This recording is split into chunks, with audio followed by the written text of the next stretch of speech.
ওসমান হাদির মৃত্যুতে আসলে কারা বা কে উপকৃত হলো? আমরা যদি প্রথমে ধরেই যে এই মহানায়কের বিদায়ে কি আসলে মির্জা আব্বাস উপকৃত হলো ব্যক্তিগতভাবে?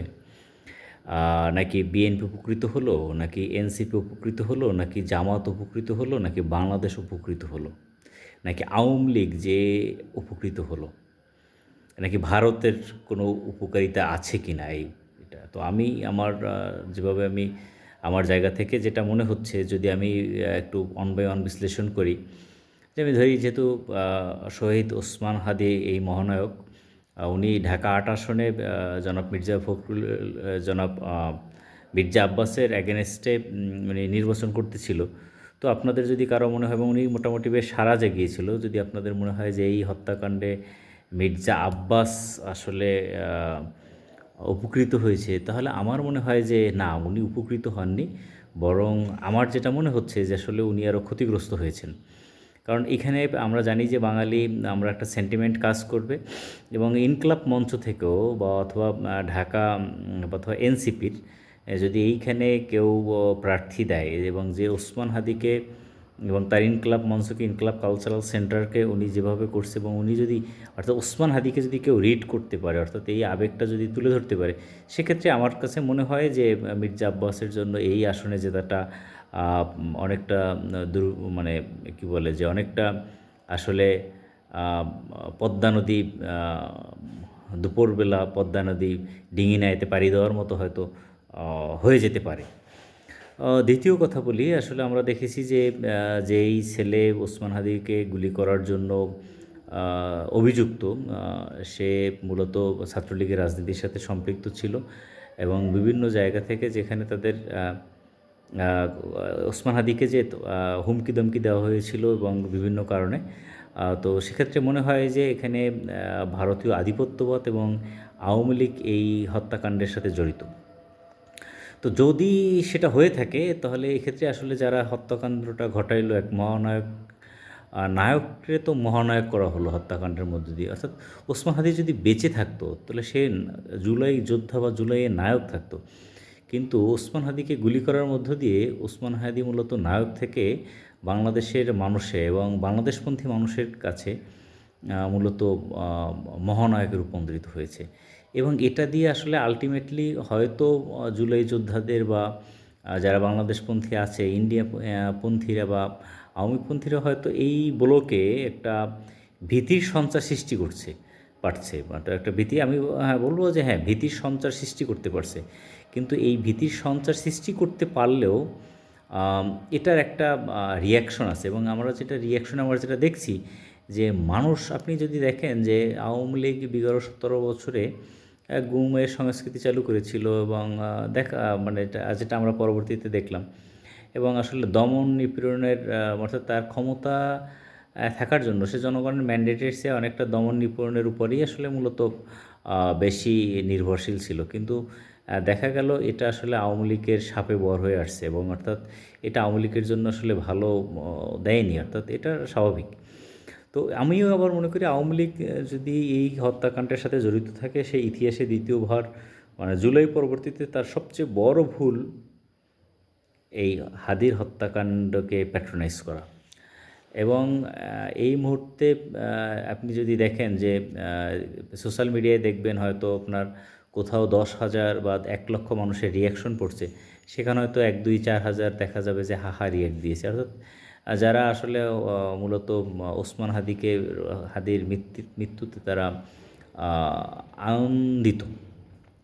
তো যারা এই আনন্দিত, তো আপনি যদি এর অ্যাভারেজটা দেখেন, দে আর নট, তারা কিন্তু 10%-এর কম। কোথাও হয়তো এটা 2%, কোথাও 3% বা 5%। তো এটা একটা বার্তা দেয় যে, এবং এটা কিন্তু অর্থাৎ ভারতপন্থী এবং বাংলাদেশপন্থী এই দুইটা পন্থীর কিন্তু আপনার বিভাজনটা আপনার আরও চরম আকার ধারণ করছে বলে আমার পার্সোনালি মনে হচ্ছে। তো আমি বলতে পারি আসলে এই পন্থীরা হয়তো একটা ভয়ের সৃষ্টি করতে পারছে, ভীতির সঞ্চার সৃষ্টি করতে পারছে, কিন্তু জনমন থেকে ঠিক যতখানি ভীতির সঞ্চার সৃষ্টি করছে, মানুষের মন থেকে ঠিক ততখানি তারা দূরে চলে গেছে বলেই আমার কাছে আসলে মনে হয়। এরপরে যাই আসলে এখানে জামাতের ভূমিকা কী? আসলে এখানে আমি জামাতের উপকার বা জামাত একটা ভিন্ন স্টাইলে ভিন্ন আঙ্গিকে রাজনীতি করে এবং আমরা দেখি যে আসলে জামাতকে সব জায়গায়ই পাওয়া যায়। তো জামাতকে সব জায়গায় পাওয়া গেলেও এবং আমরা দেখেছি আসলে জামাতের আচার-আচরণ বা জামাত কখন কোনটা কী বলবে এটা আমার কাছে আসলে এখনও স্টিল আনপ্রেডিক্টেবল মনে হয়। অর্থাৎ আপনি এনসিপিকে মোটামুটি একটা ধরা যায়, একটা প্রেডিক্ট করা যায় বা আপনার বিএনপিকেও প্রেডিক্ট করা যায়। কিন্তু বিলিভ ইট অর নট আমার কাছে জামাতকে এই ব্যাপারে আনপ্রেডিক্টেবল মনে হয় এবং এই আসনে যদি জামাত সাদিক কায়েমকে প্রার্থী হিসেবে ঘোষণা করে তো সেক্ষেত্রেও লড়াইটা বেশ জমবে। তো সেক্ষেত্রে বলা যায় যে উসমান হাদির শাহাদাতের মধ্য দিয়ে জামাতও আসলে কিছুটা বেনিফিটেড হচ্ছে এবং সেটাকে কিছুটা না বেশ ভালো রকম বেনিফিটেড হচ্ছেই বলে মনে হয়। এরপরে যাই আসলে এই হত্যাকাণ্ডে বিএনপির আসলে লাভ কী হলো? না, আসলে বিএনপির লাভ হয় নাই। এই হত্যাকাণ্ডে মূলত বিএনপির লস হয়েছে।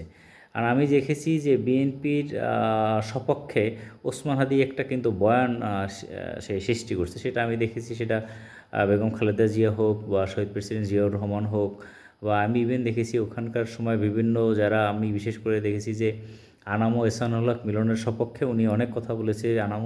এনাম ও এহসানুল হক মিলন সে ভিডিও আবার ওনার টাইম লাইনে শেয়ার করেছে। সো এটা আমি মনে করি যে এবং ওসমান হাদি কিন্তু নিরপেক্ষ কথা বলতো। সে বিএনপি আলোচনাও করতো, সমালোচনাও করতো। তবে আমার কাছে যেটা মনে হয় যে বিএনপি মূলত একজন মধ্যপন্থী লোকের সমর্থন হারালো। অর্থাৎ বিএনপি যে অর্থাৎ আপনি দেখেন ওসমান হাদি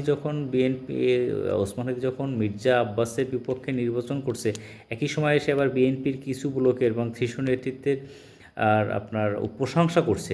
এটা কিন্তু আল্টিমেটলি আপনার ওসমান হাদির বিএনপির জন্য এটা আসলে একটা ফ্যাক্টর এবং এইটা কিন্তু বিএনপির সপক্ষে একটা ন্যারেটিভ বা বয়ান ওসমান হাদি তৈরি করেছিল এবং সেই বয়ান হয়তো এই আসনে যারা আসবে বা ইনকিলাব মঞ্চের নতুন যারা দায়িত্ব নেবে বা ইনকিলাব কালচারাল সেন্টারের নতুন যারা দায়িত্ব নেবে, আমার মনে হয় না সেই গ্রহণযোগ্য কথাগুলো বিএনপি আসলে আর শুনতে পাবে। বরং শহীদ ওসমান হাদির কথাগুলোকেই বারবার বিএনপিকে আসলে প্লে করতে হবে। এটাই বাস্তবতা। এরপরে আসেন আসলে এনসিপি কি? এটা এনসিপি এখান থেকে হয়তো একটু সফল হতে পারে অর্থাৎ তার জনবল বা তার যে জুলাই স্পিরিটের ভিতরে এনসিপি ছিল, সেই এনসিপির ভিতরের জুলাই স্পিরিট বা এনসিপি যে মানুষের কাছে গ্রহণযোগ্যতা সৃষ্টি করেছিল বা সেটাকে অনেকটা নির্জীব হয়ে গেছিল। আমার কাছে মনে হয় যে ওসমান হাদির শাহাদাতের মধ্য দিয়ে তাদের ভিতরে জুলাই স্পিরিটটা আবার রিনিউ হবে। অর্থাৎ জুলাইয়ের স্পিরিট বা জুলাইয়ের যে শক্তিটা সেটা আবার মনে হয় রিস্টোরড হতে পারে এনসিপি যদি তারা এটাকে কাজে লাগাইতে পারে। এবং এক্ষেত্রে আমি যেটা মনে করি আসিফ মাহমুদ এবং মাহফুজ আহমেদ এরা যদি এই মুহূর্তে এনসিপির সপক্ষে এসে এবং তারা একটা ঐক্যবদ্ধ প্ল্যাটফর্ম দাঁড় করতে পারে, রাজনীতিতে হয়তো সেক্ষেত্রে এই আবেগটা মানে ওসমান হাদির আবেগটা যদি কাজে লাগাইতে পারে তাহলে ওসমান হাদি যে কথাগুলো বলতো এনসিপি মূলত সেই কথাগুলোই বলে এবং এটা অনেকটা বিএনপি কৌশলী বলে, জামাতও দেখছি ইদানিং কৌশলী আশ্রয় নিচ্ছে। তো কিন্তু এনসিপি মূলত ওসমান হাদির সেই বজ্রকণ্ঠটাকেই অনেক ক্ষেত্রে বলা যায় যে ধারণ করে। তো সেক্ষেত্রে আমার মনে হয় যে এনসিপির ভিতরে একটা ঐক্য সৃষ্টি হলেও হতে পারে এবং এটা এনসিপির জন্য একটা টার্নিং পয়েন্ট হিসেবে কাজ করতে পারে যেটা বাংলাদেশের রাজনীতিতে এনসিপিকে আরও প্রাসঙ্গিক করে তুলতে পারে। তো আমার মন্তব্য আসলে আমি আমার জায়গা থেকে আমার এই বিশ্লেষণটা দিলাম। তো আপনারা কমেন্টে জানাবেন। দয়া করে আমার চ্যানেলটি সাবস্ক্রাইব করবেন, ভিডিওটা ভালো লাগলে শেয়ার করবেন এবং কমেন্ট করবেন। আল্লাহ হাফেজ।